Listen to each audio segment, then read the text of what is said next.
Hey there, Dr. Christianson here. You know, I love talking to you all about just tons of different topics, but every now and then you want to cut right to the chase, and weight loss is such a big factor. So many do have goals and have had a hard time reaching those goals. So let's jump right into some key factors and the 3 top steps that can make a difference on your weight loss. And especially it's the waist loss that really matters. So how to shrink the waist. You know, the number one point I would suggest to really dial in would be to cycle the carbs and get right with them. The thoughts we hear about nowadays are that carbs create insulin and insulin creates weight gain, and higher blood sugar means more insulin. What we've learned is that all that is true, but you can lower insulin better by having some carbs but timing them properly. So it turns out that in the morning, low carb makes a big difference, and you want to have minimal amounts of them and high amounts of good quality protein. Somewhere around just 10 grams or so, about a quarter cup, you know, not too much more than that. And better to have ones that have more fiber. It seems that a lot of the breakfast go-to carbs have been fruit. And there are good things in fruit for sure, but if you're really struggling with your weight, fructose is not your friend. Fruit is always higher in fructose. So things like intact whole grains or beans or legumes or high sources of resistant fiber, they will give you more slow-burning good carb with less fructose. And fructose is the storage hormone. That's a tough part about going too far down the paleo thoughts, is that either you're getting no carbs or you're getting all fructose, and both are bad. The paradox about no carbs is that your body will make more sugar than you would have eaten from slow-burning carbs in your diet, and you're going to make it out of your muscles. So you want some good carb in the morning, not a lot, but some. Midday, you want a bit more, you know, around a half a cup tends to work best. And then end of the day, more yet. Right around 3/4 is effective. So the trick is to really cycle those. And the idea is by doing that, you'll rebuild your cortisol rhythm. And that's what affects your waist, is that cortisol rhythm. If you make a nice burst of cortisol to energize you and wake you up, and you shut it off at night, what's going to happen is you're going to have this cycle of taking energy and building it in your muscle tissue. You know, you'll take your calories, your food, and put them in your muscles in the form of glycogen. And when you've got muscles full of glycogen, you want to do stuff. You just automatically enjoy your exercise. You want to go explore outdoors, but also you've got better energy for your brain. So you've gotten more energy, more fuel to use. And the beautiful thing is that's energy you're burning. So your body has an easier time maintaining good weight. When that rhythm's not right, you're storing everything. So even if you're going totally low carb or extreme low fat or totally vegan, but your body's not in that good rhythm, whatever you do eat, it's going to go in the belly fat, the visceral fat, not in the muscle tissue. So the trick is to flip the switch so it's all going in the muscles, and that'll give you energy and better metabolism. So carb cycling is the first big thing to think about. The second one is really maxing out the leafy greens and all the lower calorie, high nutrient veggies. You know, I've thought back and forth about this. The calorie model has a lot of ways in which it's used badly, but there's also many ways in which it's a pretty good truism. It's used badly when it's tried to justify this global trend of weight gain. You know, it doesn't. Yes, people may be eating more calories, but the big question is why? And the answer is that their daily rhythms are disrupted. And when they're storing, they want to have more. Their needs shift. But within a healthy diet, it's important to know that you need certain micronutrients. You need fibers, you need your vitamins and minerals. And at the same time, you need to have a total reasonable amount of food energy, and that's what calories are. So the beauty about greens is that they give you tons and tons of good micronutrients and pretty much no calories. You know, I've seen some food lists categorize them as being carb foods, and you know, maybe a gram or two here or there, but the fiber they have really cancels that out, and the rate of absorption also cancels that. So the benefit of greens is that they improve your flora and they help your body detoxify. And those are further benefits that help speed the metabolism and right that daily rhythm, get it corrected. Some authors have argued that many greens are goitrogenic and they slow your thyroid. And it's such a misunderstanding. The reason thyroid disease occurs in the modern world has nothing to do with goitrogen exposure, so just not a factor. So don't worry about whether they're raw or cooked. Just build your diet around at least 2-3 servings of dark leafy greens per day. And like all things, shoot for a lot of variety. There's so many different kinds. Kale's gotten a lot of great press lately, but it's not the only one.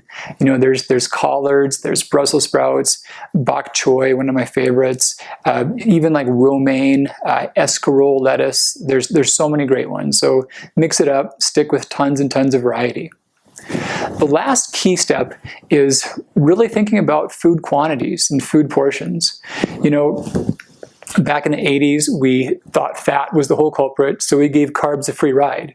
And we had things like SnackWell cookies that had no fat, but they had like twice the sugar and twice the calorie of foods otherwise. And it didn't work. No one really had weight loss from doing that. Well, I think now we've lapsed into that same mindset, but regarding fats. I hear people talk about essential fats and talking about coconut as having good fats or essential fats, or olive oil or avocados. Those are good foods. They're things that are nice to have in the diet. They're not essential fats. They're not things that we have to get that we cannot make. All the things they have are things that we can make.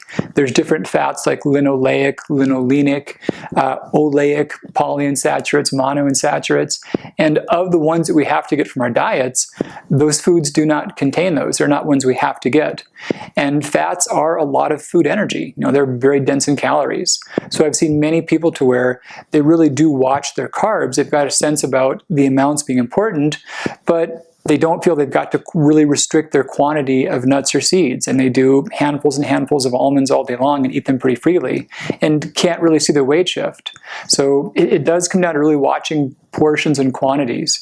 And that's why I encourage the simple thing about the quarter, the half, like the golf ball size, like 1, 2, and 3 for the carbs, but also watch the quantities for your proteins and your fats. So the proteins, somewhere around the size of your palm, that's about 4 to 6 ounces. That's a good amount per meal. And it's critical to get that because that'll keep your muscle mass healthy and strong. So don't skimp on that, but also you don't want more than that. And you don't want real fatty, heavy types of protein, like types that are consistent in dark meat or with a lot of visible fat. So the nuts and seeds, also very good, but also ones you want to watch quantities of. So a couple tablespoons per meal, or if you're using oil, really just about a couple of teaspoons per meal. And past that, they will be moving you in the wrong direction. So really think about your quantities. I'm always a nut in my home about measuring containers. I've always got measuring containers and scales and whatnot, and I've got targets in mind. And I annoy the family sometimes by doing it, but it makes a big difference. And I've noticed that if I don't, my estimates are just not at all realistic. You really have no sense of how much you eat unless you track it. One study that fascinated me, they had this restaurant and they had soup bowls, and the soup bowls actually had tubes that fed into them that were invisible. So they sat still on the table. You wouldn't move it. But as you ate your soup, it was being filled up. So you didn't realize the fact that how much you were eating because it would fill as you were eating it. And they would survey people coming in and they would say, okay, how hungry are you? And they would leave and they say, how full are you? And the funny thing is, the refilling bowls, people would eat about 3 bowls of soup and they wouldn't be any more full than if they had eaten 1 bowl of soup. It didn't make a difference. So mentally, we don't really get how much we eat. We have no clear concept of that. And it's shocking unless you actually sit down and measure your food and, okay, here's my amount, and then put the rest away. You don't get a sense of it. You munch, you nibble, and you have no clue how much you've had. They've shown that too for like restaurants will serve all you can eat. If they leave your empty plates on the table, you fill up. But if they take away your empty plates, you'll have 3-4 times as much before you get filled up. So it's so psychological.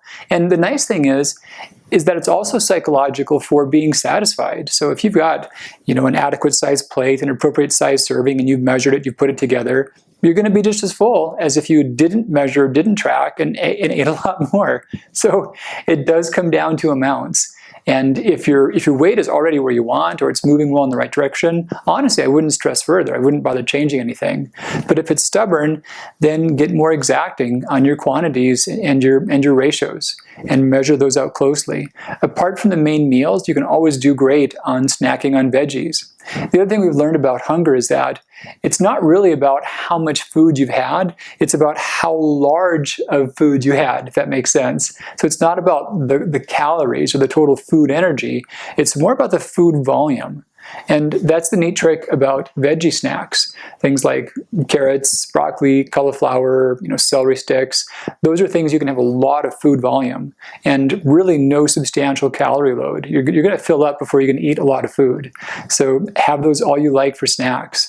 And the meal times really stick to the main measured quantities. So that's it. Some great ways to dive in and further your waste reduction. And we hear such good feedback about many who have tried initially and were stuck, but they really knuckled in. We had a good message that came in of someone saying, I've been trying 80% of what you said and not gotten there just yet. And sometimes it does take that last 20%, that last part of just doing every single thing. So often I've learned things from a mentor or one of my trainers, and I think, they said to do it this way, but I bet if I did most of it, it would still come out fine. And it never does. But if I just listen and just do exactly all the steps, even if it seems like some of them aren't as important, even if it seems like I might not need to, that's when I will see the differences play out. So just try it all the way and give yourself a month on measuring your quantities, really cycling the carbs exactingly, getting those green veggies with each of the meals, and see if you're not moving better in the right direction. And from there, achieving your good body weight is it's so huge. Honestly, you feel so much better. You're less stiff when you wake up. You can move more easily. Your body is just less inflamed, less irritated. And of course, there's just the myriad of psychological benefits. You feel less self-conscious and you end up feeling more confident. And it's funny how when that shows up in one area of your life, how it really generalizes in a good way. You feel more confident about just your physical appearance, and you find yourself thinking differently about all facets of your life. Your relationships, your goals. It's in a better world, we wouldn't be judged based upon our appearances, but in the real world we are. So it's wonderful when you can just feel a little better and know that your health is improving. So thanks for hanging out. Dr. Christianson here. We'll talk again real soon.